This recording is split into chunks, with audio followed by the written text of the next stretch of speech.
going on, everyone? Daniel Rodriguez here. It's time to review Feed the Beast Season 1, Episode 4, titled Secret Sauce.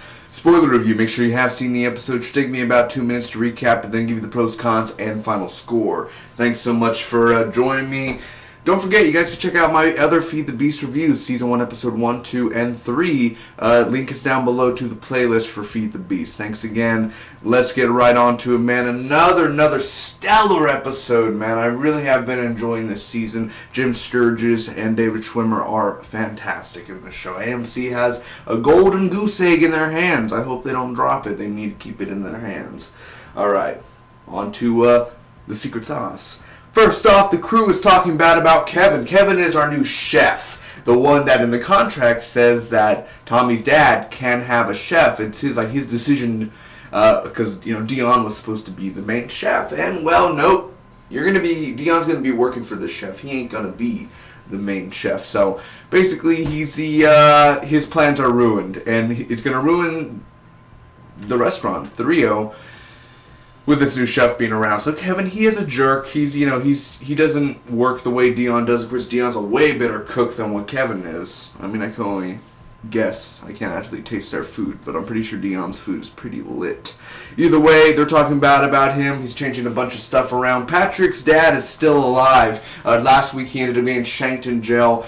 He had a stroke during surgery, which we did not see, but he ended up having a stroke, and he's still breathing, but odds are not looking good.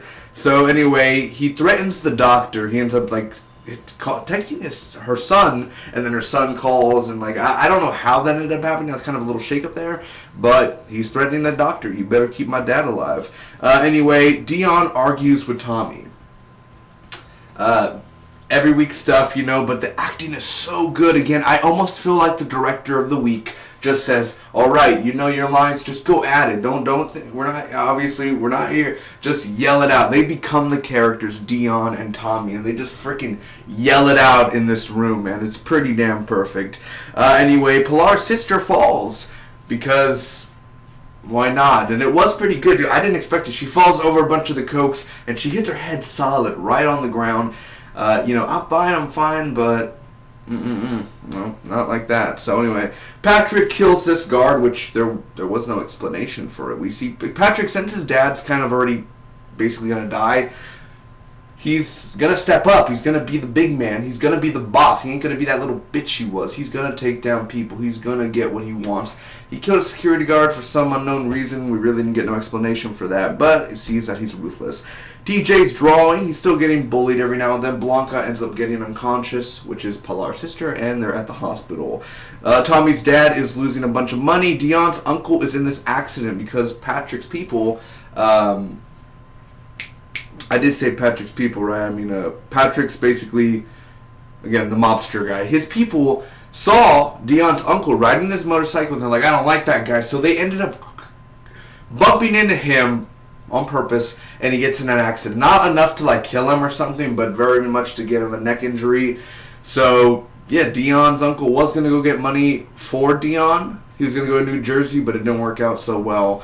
So that ruined his plans there. Now Kevin's daughter is now going to be one of the cooks at the Rio. And I like how Dion is all like, hey, what's up? He's just all like, oh, well, let me show you around, all right? This is obviously the kitchen, all right? Here, imagine 25 tables all around here, very beautiful. And, he's just doing all that stuff. And, I know, I have had the job. My dad is the chef, Kevin and stuff, and that's where it kind of just, Dion lost it, man.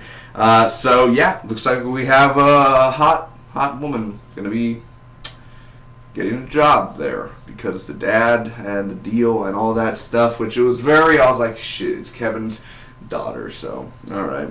Why not? Pilar meets Patrick. This is where it gets a little saucy every now and then. Dion sells cocaine because he needs to get that $6,000 or $600 to give to Patrick. Anyway, there's this comp incident with TJ. TJ's kind of drawing on this truck there. He doesn't have no supervision. A cop stops him, and it looks bad. It looks bad. And Dion ends up stopping, and I like how, Dion just like, what are you doing? Get out of here. All right, just leave. All right, what are you doing? He's just a kid. Just this whole stuff, and he's kind of back talking to the cop. I thought the cop would arrest Dion or something, but Hey, I mean, he kind of being aggressive towards the cop, but he didn't lay his hands on him, stuff like that. Either way, cop ends up leaving. Dion gives in to Kevin. Dion wears the chef stuff, the costume. He goes in the next day. He's kind of given up already, and he's like, yes, chef. He kind of is just playing Kevin out, where I'm not going to fight you. I'm just going to work for you now. So Patrick ends up helping Pilar with inspections for the restaurant. Dion gets Kevin drunk. They're at this bar. He shows this picture of this beautiful, beautiful, beautiful blonde. Nice legs, everything, the whole package, everything's beautiful. And, you want to see a face. All right, let's check a face, And then he goes up, and it's Kevin's daughter. And Kevin was, oh, man, look at those legs. Oh, man, I got to see the face. To his own daughter. Oh, how much he must feel like a jerk now somehow. I mean, either way, the cop was there that the cop that follows Dion was there, and he ended up arresting Kevin because he hit a cop. So Kevin's arrested. Dion was faking the whole time, and at the end they're throwing his secret marinara, sauce off the roof. What did I think about the Feed the Beast episode overall, ladies and gentlemen? First off, let me give you them pros. I gotta say, Kevin getting arrested, that whole bit there with Dion at the bar was awesome. I enjoyed that scene so much, man. You want to check that out, man?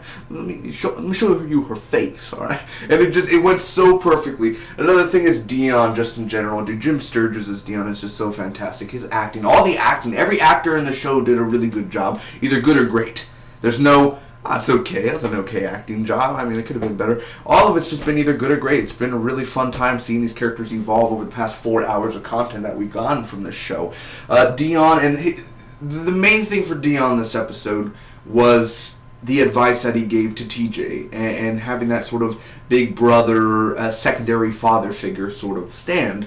And TJ, I feel like TJ could relate more to Dion in a sort of way, not relate, but kind of like understand Dion sort of more than his actual father, which is not a bad thing or not a really great thing, but it's sort of just in that middle area where it's just kind of like he likes Dion. He likes talking to him. I mean, he likes hearing what Dion has to say just besides his father. Not saying he doesn't love his father, but I think just Dion doing that whole advice was a big step for Dion, taking care of TJ there. As well as, again, like I said, the acting, the opening, the whole thing about them on the roof smoking weed and everything, and then the Kevin comes out, he throws the apple, Dion throws the apple. It was just a fun little opening there. Now, with Pilar's sister falling, Blanca, that was something I didn't expect. That was something unpredictable. She ended up falling over, and I was like, oh, shit, like, is she okay? Like, when she fell, you're just kind of like, oh, you fell. Like, oh, I didn't see that coming, man. But it was leading up to more story. It's kind of how, obviously, Pilar and Patrick met. So, TJ's story, of course, he was holding a gun when he was at Tommy's father's house.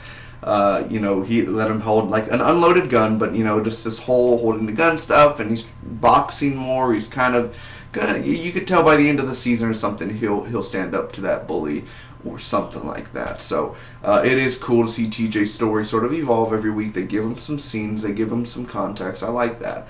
Also, the ending of the episode, throwing the secret sauce, and then TJ's coming. He's coming with them plates, and Dion's like, oh, is my man right there. And then they, little eat, secret sauce going everywhere. So it's kind of, it's a beautiful ending there.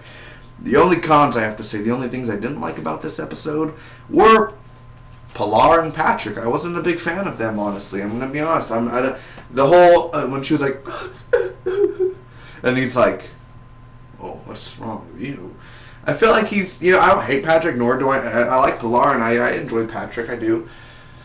But it's weird, man. It's almost like Patrick is almost supposed to be like the kingpin, like Daredevil's kingpin, Vincent D'Onofrio of the show, basically like, oh, we're gonna take over the city, not get anybody, we're not gonna have anyone in our way. We're gonna do what we want, we own this city sort of feeling. So. That whole scene there was a little iffy for me, and then again, Patrick killing that guard, and then there's not much context and stuff going on there. So, that's a little iffy there. And also the uncle's accident, maybe that was the only weird acting there. Not weird acting, but it's almost like, hey, I don't like that guy. And then, the whole accident, the way it happened, he he flipped over, and obviously it's a stunt double, and then just like falling on, like, you know, yeah. It's like it didn't really need to happen, like the way that it did. Something like, you know, it could have been done differently. Those were the only weird feelings for the episode, but overall, I thought it was another great episode. Besides all those like 3 scenes I just pointed out there, besides that stuff, put it aside, it was another great episode. I really did enjoy it. It was fun. I'm enjoying Feed the Beast. I love it. I need more episodes. Give me it every day. Feed the Beast. Feed me more. Until next time, I'm giving this a B+. I don't know if I said B+. B+. That's the grade. Anyway, thanks so much for watching. Giving it a B+. It's a really great episode. Thanks. I'll be seeing you for more movie reviews, TV show reviews, trailer reactions, live streams for video games, much, much more. Subscribe if you want more content on my channel. Leave a like if you enjoyed this review. Comment down below. Tell me what you thought about Feed the Beast, and share this with your friends, your boyfriend, your girlfriend, your mom, your dad, definitely your mom. Until next time, bye-bye.